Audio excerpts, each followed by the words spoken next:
안녕하세요. 오늘도 사연살롱을 찾아주셔서 감사합니다. 저는 50대 중반의 여성이에요. 아버지가 일찍 돌아가셔서 엄마와 단 둘이 살았어요.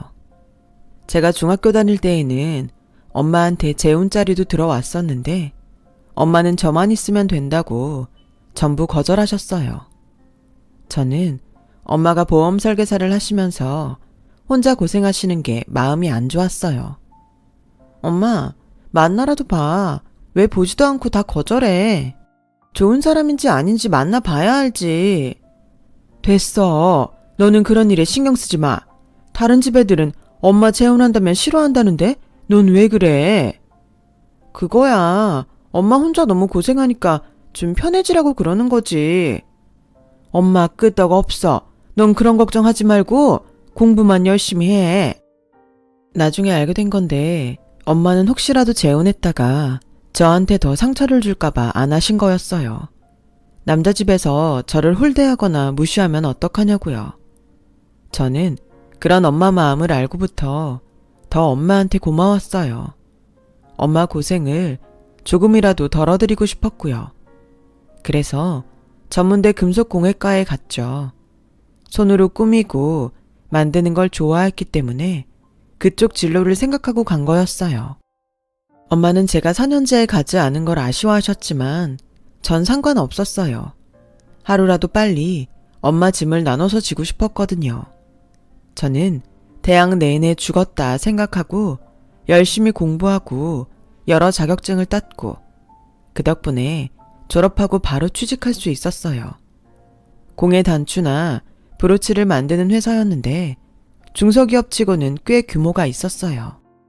최종 합격 소식을 들은 날 저는 엄마와 함께 시내 레스토랑에 가서 자축 파티를 했어요. 엄마, 이제부터는 내가 벌게. 좀 쉬어. 무슨 소리야. 이제 사회에 처음 나가는데 너 혼자 어떻게 해. 엄마, 아직 쌩쌩해. 안 쉬어도 되니까 주연이 너도 하고 싶은 것도 좀 하고 그래. 학교 다니는 내내 공부만 한다고? 제대로 놀아보지도 못했잖아. 꼭 엄마 말대로 해. 안 그러면 엄마가 부족해서 네가 일만 한다고 생각할 것 같아. 라고 몇 번이고 강조하셨어요. 하지만 퇴근 후에 뭘 해야 좋을지 잘 모르겠더라고요. 뭐든 해본 사람이 할 줄 안다고 놀거나 취미를 가져본 적이 없어서인지 하고 싶은 게 뭔지도 알 수 없었죠. 그러다가 같이 입사한 동기 중 한 명이 영화감상 동호회에 있다고 하길래 저도 들어갈 수 있냐고 물어봤어요. 영화감상 정도면 돈도 많이 안 들고 재밌는 거 보면서 시간 보내기 좋을 것 같았어요. 그렇게 동호회에 나가서 몇 번 어울렸는데 정말 재밌었어요. 2주에 한 번이나 한 달에 한 번 모이는 그 모임만 기다리게 됐고 영화 동호회에 들어간 지도 반년이 다 돼가더라고요. 대학교 다닐 때 공부만 하느라 몰랐던 걸 알게 된 거죠. 그러던 어느 날 한 남자가 제게 다가왔어요. 저보다 먼저 동호회 활동을 한 사람인데 계속 제가 눈에 띄었다고 하더군요. 주연 씨하고 따로 만나고 싶은데 시간 좀 내주세요. 저 몇 달 동안 봤으니까 이상한 사람 아닌 거 아실 거 아니에요. 주연 씨하고 만나보고 싶어요. 라며 솔직하게 자기 마음을 얘기하는 모습에 마음이 끌렸어요. 동호회 모임이 없는 주말에는 그 남자를 만났어요. 남자는 좀 마음이 여리고 소심한 면이 있었지만 자상하고 따뜻한 게 마음에 들었어요. 어쩌면 아버지가 일찍 돌아가셔서 아버지한테 받고 싶었던 따뜻함을 그 남자에게 받고 싶었는지도 모르죠. 남자도 아버지가 안 계셔서 더 잘 통한다고 생각한 것도 있고요. 남자와 1년 가까이 만난 저는 서로 좋아한다는 확신을 갖게 됐고 남자가 결혼하자고 말해주길 기다렸어요. 하지만 그 사람은 결정적인 순간이 오면 말을 못하고 화제를 다른 걸로 돌리곤 했어요. 보다 못한 저는 답답한 마음에 제가 먼저 얘기를 꺼내게 됐죠. 한영씨, 저랑 결혼할 거예요. 어떡할 거예요? 한영씨가 꼭 프로포즈 할 것처럼 굴다가 자꾸 딴소리 하는 거 제가 착각하는 거 아니죠? 대체 왜 그러는데요? 저랑 결혼하기 싫으면 싫다고 하세요. 확실히 입장 정리를 해야 저도 마음을 접죠. 아니에요, 주연씨. 저는 혹시나 주연씨가 제 프로포즈가 마음에 안 든다고 하면 어떡하나 걱정이 돼서 미뤘던 거예요. 근데 그게 한번 미루니까 또 미루게 되고 그러네요. 정말 주연씨하고 헤어지고 싶은 마음 없어요. 그럼 다음 주 주말까지 시간을 줄게요. 한영씨가 하는 프로포즈는 뭐든 받을게요. 라고 하자 일주일 후에 그 사람은 겨우 제게 반지를 건네게 됐어요. 도시가 한눈에 보이는 특급 호텔의 꼭대기층 라운지에 서였어요. 나랑 결혼해요, 주연씨. 제가 후회하지 않게 잘할게요. 전 이제 주연씨 없으면 안 될 것 같아요. 저도 한영씨랑 결혼하고 싶어요. 고마워요, 청혼해줘서. 그렇게 저희는 결혼을 약속하게 됐고 양쪽 집안 인사를 드렸어요. 엄마는 남자에게 그저 저한테만 잘하라고 신신당부했죠. 시어머니와 아가씨도 저를 살갑게 맞아줬고 남편 내조만 잘하라고 하셨어요. 저는 정말 잘 맞는 사람들을 만났다고 생각했어요. 행복한 결혼 생활을 꿈꿨고 그렇게 살 수 있을 것 같았어요. 하지만 그 꿈은 신혼여행에서 돌아오자마자 깨져버렸어요. 시어머니는 제가 시댁에 인사드리러 가자마자 숨도 돌리기 전에 부엌으로 밀어넣더니 밤 늦게까지 온갖 허드렛일을 다 시키면서 잠시 앉을 시간도 주지 않더군요. 제가 부엌에서 마지막 설거지를 하고 뒷정리를 할 동안 거실에서는 남편이 시어머니 신우이와 함께 과일을 먹으면서 TV를 보더라고요. 제가 뭘 하는지는 관심도 없는지 들여다볼 생각도 안 하고 TV를 보면서 같이 깔깔거리고 웃는데 정말 가슴이 답답해지더군요. 저와 남편은 그날 밤늦게야 신혼집에 돌아올 수 있었죠. 어머니 좀 너무하시는 거 아니야? 어떻게 신혼여행에서 바로 온 사람을 앉아보지도 못하게 하고 계속 일만 시킬 수 있어. 우리 저녁 먹는 건 그렇다 치고 내가 왜 시댁 일주일치 반찬까지 다 해야 돼? 내가 겉절이까지 담았잖아. 아가씨는 손 하나 까딱 안 하고 놀고만 있고 당신도 내가 부엌에서 일만 하는데 테레비 보면서 웃음이 나와? 나야 당신이 아무 말 없이 엄마 시키는 대로 하니까 괜찮나 보다 했지. 그게 그렇게 싫었으면 아까 엄마한테 얘기하지. 이제 와서 나한테 왜 그래? 그리고 당신 이제 결혼했으니까 우리 집 사람인데 남의 집 얘기하는 것처럼 그러는 건 좀 섭섭하다. 엄마랑 내 동생도 이제 당신 식구야. 이게 무슨 식구야. 식구면 같이 도우면서 해야지. 왜 나 혼자 다 해? 이건 식모지. 오늘 솔직히 어머니 너무하셨어. 아가씨도. 라며 화를 풀지 않자 남편은 제 눈치만 보며 알았어. 다음에 또 이런 일 있으면 그때 내가 엄마한테 얘기할게. 약속할게. 그러니까 오늘은 그만하자. 하지만 그 약속은 지켜지지 않았어요. 시어머니는 걸핏하면 저를 불러댔고 거기에 시누이까지 한몫했어요. 언니, 저 파마해야 되는데 돈 좀 주세요. 친구들이랑 영화 보러 가는데 밥값 좀 보태요. 언니, 저 옷 사야 되는데요. 시댁에 가서 일하는 것도 힘든데 시누이가 볼 때마다 돈 타령을 하니까 시댁 식구들 보는 것 자체가 스트레스가 됐고 저는 참다 못해 시누이에게 아가씨, 제가 결혼하고 볼 때마다 용돈 준 것 같은데 저희도 생활을 해야 돼서 이젠 매번 못 줄 것 같아요. 라고 했더니 바로 엄마! 하며 시어머니를 부르더군요. 너는 시집 올 때 뭐 해온 게 있다고? 우리 지영이 용돈 주는 것도 아까워하니? 네가 지금 내 아들 돈 가지고 유세 떠니? 아니, 집안이고 학벌이고 볼 거 하나도 없는 거 받아줬더니 입 다물고 하라는 대로 하지 못할 망정 어따 대고 따박따박 할 말 못할 말 해. 어머니, 그런 말씀은 저 정말 섭섭해요. 저 신혼여행에서 오자마자부터 여기 와서 일한 사람이에요. 그동안 어머니랑 아가씨 해달라는 대로 다 했고요. 그리고 돈 얘기하셨는데 저한테 회사 그만두라고 한 건 어머니잖아요. 제가 집안일하고 시댁에도 와서 이렇게까지 하는데 절 남편 돈 공짜로 쓰는 사람 취급하지 마셨으면 좋겠어요. 라고 하고 싶은 말을 다 했어요. 결혼하고 석 달 동안 참고 참았던 말들이었어요. 시어머니는 펄펄 뛰며 화를 내더라고요. 너 그동안 그런 마음으로 내 집에 와서 이랬던 거냐? 며느리가 시애미 시키는 거 한 게 이런 얘기 할 일이야? 너 아주 근본이 틀려먹었구나. 이래서 부모를 봐야 된다고 한 거야. 어머니, 제 욕은 어떻게 하셔도 좋은데 친정엄마 얘기는 함부로 하지 말아주세요. 저 그건 정말 못 참아요. 라고 따끔하게 말한 후 제 뒤에서 욕을 퍼붓는 시어머니와 시누이를 무시하고 집으로 돌아왔어요. 저는 남편한테 이런 얘기를 하지도 않았어요. 그동안 본 남편은 제 앞에서 말로만 시어머니랑 시누이 말리겠다고 했지 한 번도 약속을 지킨 적이 없었거든요. 결혼 전에는 여리고 소심한 게 귀엽게도 느껴졌는데 그게 이러지도 저러지도 못해서 제 속을 썩이게 됐죠. 저는 제가 제 발등을 찍었다고 생각하고 취업 활동을 시작했어요. 시어머니는 저를 가사도우미로 부려먹으려 작정을 했고 제가 번 돈이 없으면 나중에 제 집안 살림까지 간섭할 것 같았거든요.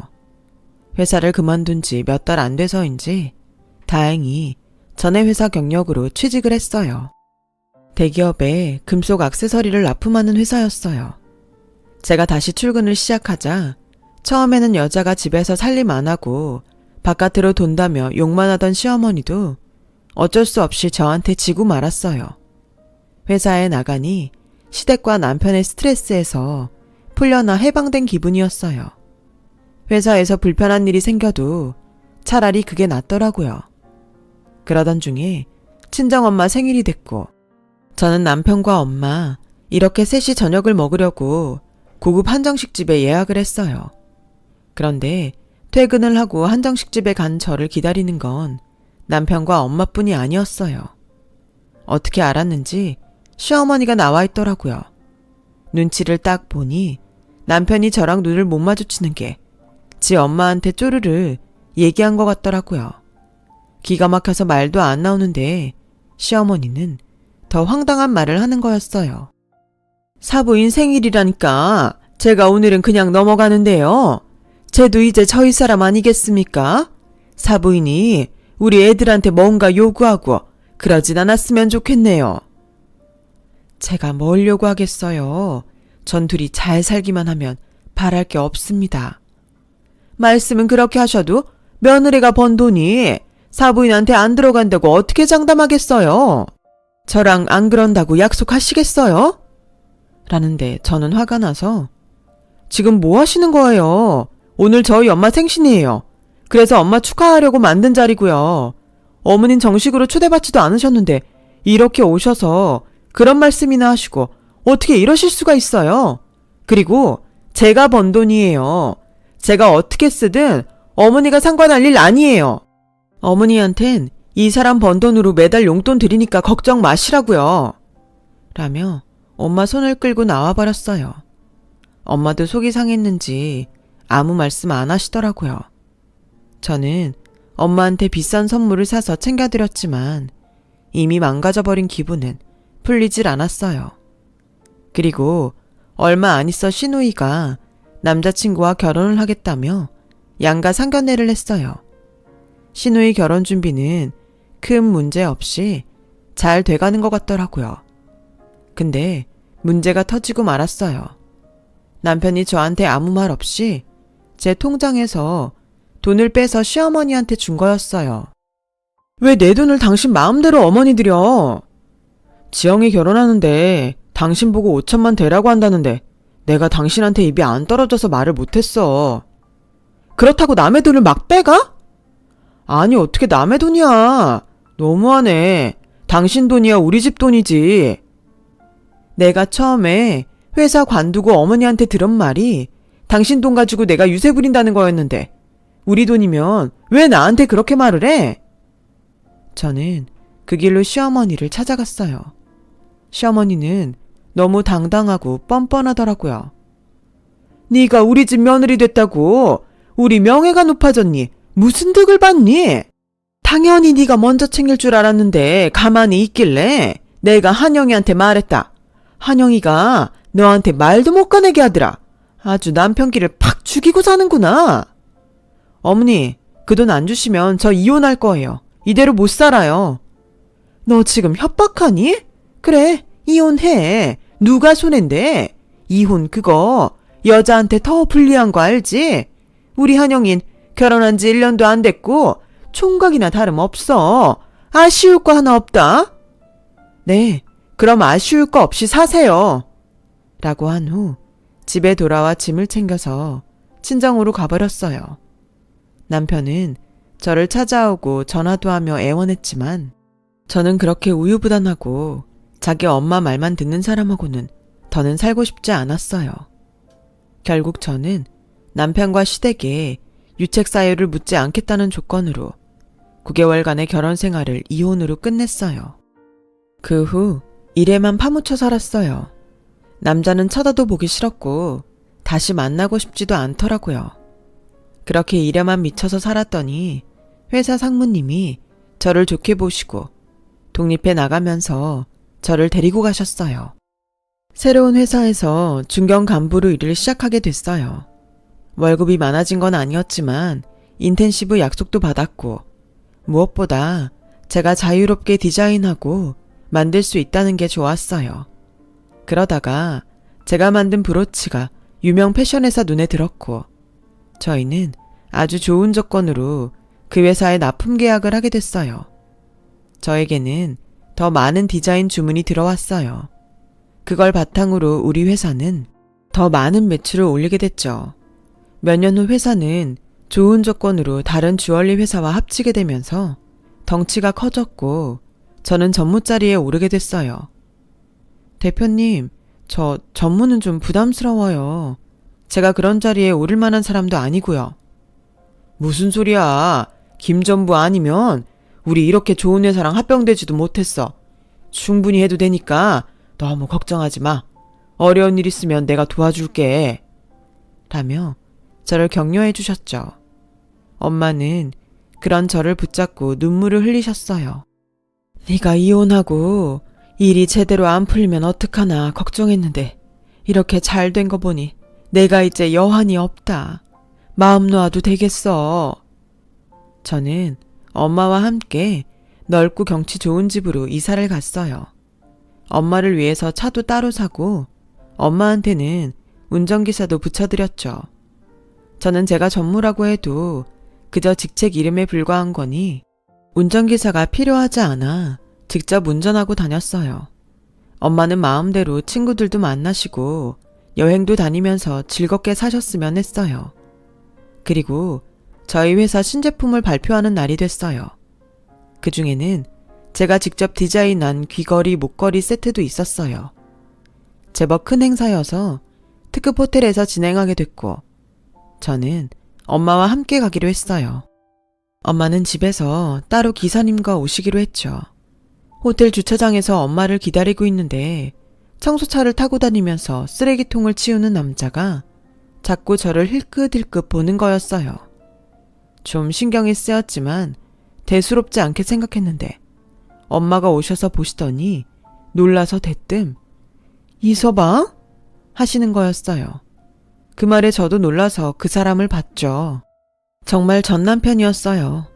저도 엄마도 더 이상은 말을 못하고 얼른 엘리베이터를 타고 올라갔어요. 어쩌다가 여기서 청소를 하고 있는지는 알 수 없었어요. 이혼 후 일부러라도 시댁과 남편 소식은 멀리하고 살았거든요. 행사를 다 마치고 엄마는 제 손을 꼭 잡고 뿌듯한 표정을 지으셨어요. 난 정말 내 딸이 자랑스럽다. 잘했어 우리 딸.